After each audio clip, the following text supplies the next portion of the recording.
Lighting design is an essential component to any space, and bad lighting can make even a really nicely furnished room feel pretty uncomfortable to be in. But do you actually know what good lighting design is or how to create it? When lighting is done well, it really becomes the life force of a room. When it's done poorly, though, lighting can make a space feel harsh, flat, and cold. A common misconception that I see probably most often in new homes is that a well-designed lighting plan involves the maximum amount of light, primarily from overhead sources like recessed cans. But have you ever stopped when you're in an environment like that to really think about how that lighting makes you feel? If you really pay attention, you might notice that that kind of intense overhead lighting resembles something more like a hospital or a grocery store than a warm and inviting home. So the question is, how do we execute lighting in our homes that feels good versus the kind that doesn't?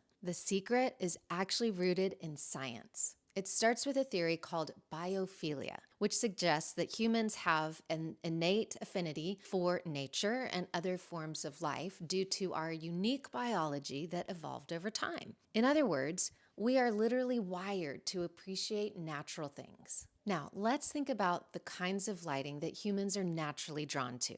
A smoldering fire on a cold winter night, sunlight streaming through a window, flickering taper candles on a mantle or dining table, afternoon light filtering through tree branches. These types of light all share a few key qualities. Those same qualities can and should guide the lighting in our homes.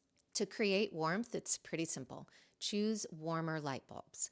Anything over 3000 Kelvin is really too cool for interior lighting. To create directionality, use overhead lighting sparingly and instead rely more on table lamps, floor lamps, and wall sconces that push light from the side versus straight down from above.